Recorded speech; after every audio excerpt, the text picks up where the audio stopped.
네, 오늘 장을 명쾌하게 저격해보는 람 기자의 3시 40분입니다. 안녕하세요. MTN증권부 김혜람 기자입니다.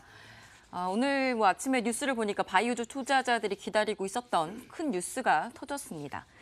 미국의 바이오 기업인 바이오젠이 삼성 바이오에피스에 대한 주식 매수 청구권, 즉 콜옵션을 행사했다고 밝힌 건데요. 삼성 바이오로직스는 투신권과 연기금 등 기관 투자자가 오늘 대거 유입되면서 상승 마감했습니다. 덕분에 코스피 의약품주도 1%대 강세를 보였습니다. 이 금감원은 바이오에피스를 관계사로 바이오로직스가 미리 전환한 것에 대해서 고의적 분식회계로 결론을 잠정적으로 내렸고, 이것에 대해서 금융위 산하인 증선이가 심의를 하고 있는 상황입니다. 그런데 이번 콜옵션 행사로 인해서 삼성 바이오로직스가 주장하고 있는 바이오에피스를 관계사로 미리 전환해놨던 근거가 이것이었다라는 것들이 현실화가 된 겁니다. 이 때문에 증선이에 어떤 영향을 줄지가 주목이 됩니다.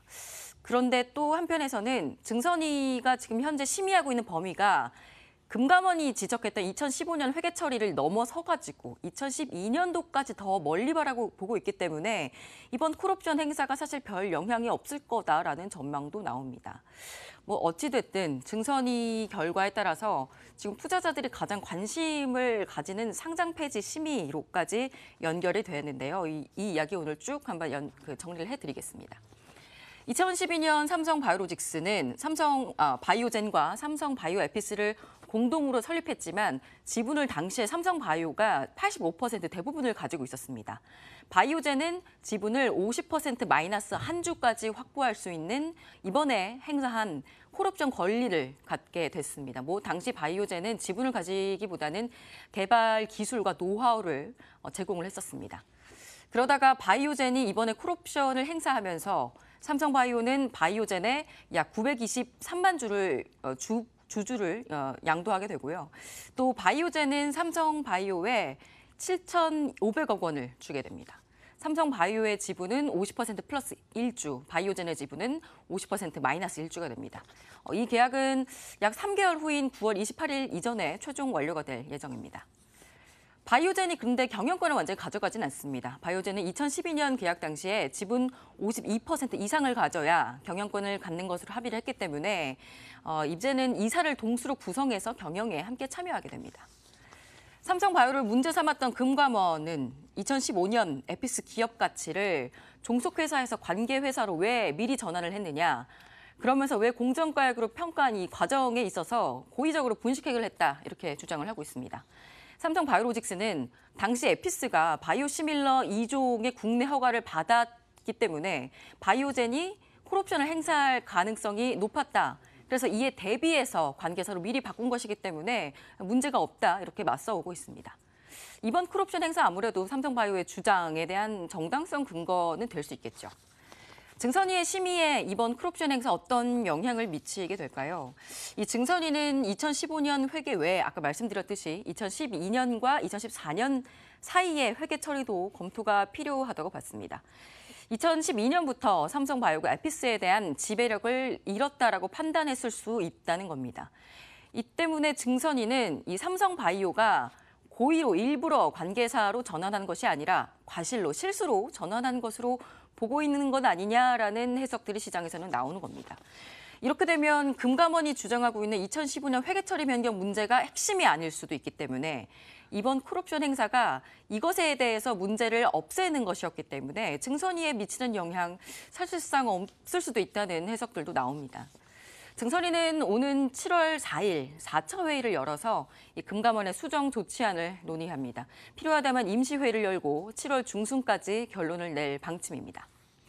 증선이가 근데 만일 과실로 관계사로 전환했다라는 결론을 내린다면 상장 폐지 심사에는 어떻게 될까요? 이 한국거래소 관계자는 고의든 과실이든 어떤 연유에서라도 회계 분식이라는 결과가 나오면 거래소 측에서는 상장 폐지 실질 심사 요건에 해당된다라고 설명을 했습니다. 이 증선이 결과가 나와 봐야 알겠지만 한국거래소의 유가증권 시장 상장 규정이 나오나요? 상장 규정을 보면 이 삼성바이오가 실질 심사 대상이 될 만한 요건을 어느 정도는 좀 맞춰가고 있는 것으로 보입니다. 상장구정 48조 2항 4호를 보면요.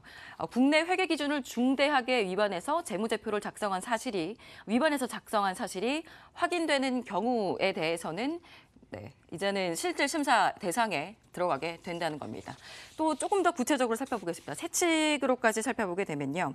증선위에서 회계 처리 기준 위반 사실이 확인이 됐다면 혹은 이에 대해서 검찰 고발 또 통보 조치를 했거나 검찰이 직접 기소한 사실이 확인되는 경우가 된다면 여기에 대해서 심사를 하게 됩니다.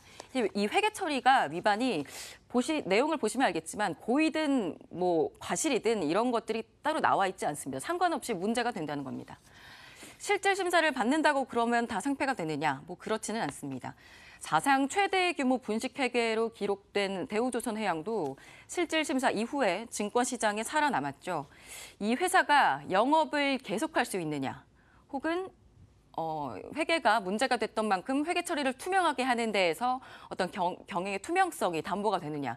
이런 것들을 좀 포괄적으로 심사를 하게 됩니다. 여기서 회사 측이 충분한 설명 그리고 계획안을 가지고 오게 된다면 증권시장에 살아남을 수 있습니다. 삼성바이오로직스는 분식회계로 최종 결과가 나오면 행정소송도 불사하겠다면서 법정 공방을 예고하고 있는 상황이기도 한데요. 숨가쁘게 돌아가는 삼성바이오 운명 어떻게 될지 지켜봐야겠습니다. 이번에는 전문가들이 꼽은 내일장 핫플레이어를 만나보겠습니다. 카카오, 코아스, 송원산업, 동원 F&B, DNC미디어 이렇게 5개 종목을 꼽았습니다. 금요일인 오늘은 에임하이파트너스 이재용 대표 연결해서 내일장 핫플레이어 꼽은 이유 들어보겠습니다. 네, 안녕하세요. 예, 안녕하십니까. 네, 내일장 핫플레이어 DNC미디어 꼽은 이유는 어떤 건가요?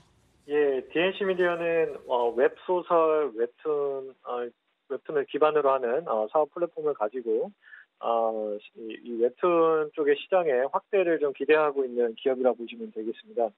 일단은 2대 주주로 포도트리라는 카카오 페이지 2대 주주로 지금 들어와 있는데 실제로 카카오에서 실제 웹소설이나 웹툰의 신규작을 런칭을 했을 때 과감하게 또 마케팅 전략까지 같이 이렇게 협업을 통해서 진행을 하고 있는 상황입니다. 특히나 이제 황제의 외동딸이라는 이 웹소설 기반한 이 플랫폼이 우리나라에서도 조금 흥행을 했던 부분도 있었지만 사실 중국 쪽에서 굉장히 히트를 치면서 이거에 대한 트래픽과 IP에 대한 가치가 굉장히 올라갔다라고 보시면 되겠습니다. 이 중국 쪽으로 이 황제 외동딸을 비롯해서 여러 작품들이 이제 중국 쪽으로 진출하다 보니까 최근에 이제 올 초에 주가가 약 2배 정도 올랐던 상황인데요. 앞으로 계속적으로 이런 웹소설, 웹툰 쪽이 이제 중국뿐만 아니고 일본이나 다양하게 수출을 좀 더 확대할 수 있을 것으로 봅니다. 특히나 이제 내년에는 2차 저작물, 게임이나 여러 기타 인형이나 애니메이션을 여러 가지 확대할 가능성이 높기 때문에 실제로 텐센트하고도 내년에 또 이런 황제 외동딸을 가지고 IP를 가지고 또 실제로 게임까지도 이렇게 확대할 수 있다는 기대감이 크기 때문에 이런 앞으로에 대한 프리미엄 가치나 이런 것들도 계속적으로 올라갈 것으로 보입니다. 그리고 이제 밤토끼 불법 사이트가 어느 정도 잡히고 차단이 되면서 앞으로 이런 쪽에서도 불법 차단이 이루어지면 실성에 저희가 시간 때문에요. 네, 여기서 끝내겠습니다. 지금까지 남 기자의 속 시원한 3시 40분이었습니다.